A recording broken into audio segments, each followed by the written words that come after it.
সবাই বলি আলহামদুলিল্লাহ, আর একটু জোরে বলি আলহামদুলিল্লাহ। আমরা যে ভদ্র, এটার একটা পরিচয় দেওয়া দরকার আছে। আমরা যে আদো বলা, তার পরিচয় দেওয়া দরকার আছে। তাহলে একদম সবার আওয়াজ বন্ধ হবে, আওয়াজ বন্ধ হবে। পাশাপাশি যারা দাঁড়িয়ে আছেন আপনারা বসে পড়েন, কোনো বিশৃঙ্খলা করবেন না। সুন্দর একটা পরিবেশ, আমরা ইনশাল্লাহ মন ভরে প্রাণ ভরে আমরা আলোচনা শুনব। অনেক প্রতিকূল অবস্থায় আজকের এই সুন্দর আয়োজন আবার পরিপূর্ণতা পেয়েছে, আলহামদুলিল্লাহ বলি। আমাদের এই মাহফিল সৌন্দর্য বৃদ্ধির জন্য আমাদের প্রশাসনের বাইরা অক্লান্ত পরিশ্রম করছেন এবং এলাকার যারা স্বনামধন্য ব্যক্তিবর্গ আছেন ওনারাও কষ্ট করছেন। সবারই আন্তরিকতা পরিশ্রমকে যেন আল্লাহ কবুল করে, বলুন আমিন। আমি আর সামনে বাড়ছি না, আলোচনা আমি আগেই বলেছি যে মোবারকে বারে বারে নিও, কদম মুবারকে চুমিতে দিও, আকা কদম মুবারকে চুমিতে দিও, আকা রুহুটা বের হতে হাসিটা দিও, বলেন রুহুটা বের হতে হাসিটা দিও, আকা মোবারক কদমে চুমিতে দিও।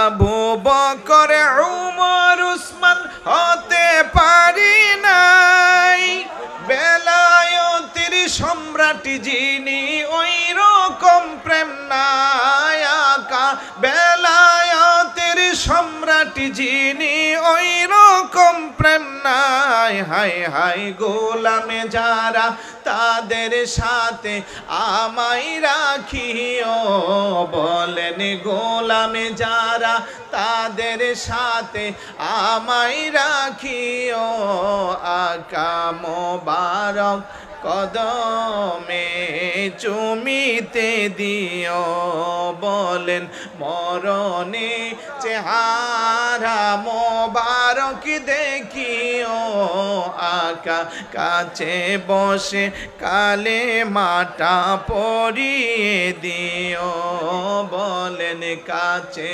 বসে কালে মাটা পরিয়ে, গোসল দিয়ে জানাজা পড়াইতে নিবে, অসহায়ের দিকে একটু মায়াই তাকাবে, বলেন অসহায়ের দিকে একটু মায়াই তাকাবে, হাই হাই কবরে যখন আমি একা থাকিব, বলেন কবরে যখন আমি একা থাকিব, তোমার মোবারক কদমে টানিয়া নিও, বলেন মরণে চেহারা মোবারক দেখিও, আকা কাছে বসে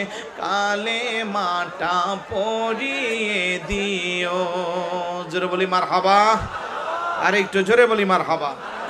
আল্লাহ যেন মরণের সময় পেয়ারা রসুলের নুরানি চেহারা মুবারক আমাদের সবার ভাগ্যে নসিব করে, বলি আমিন।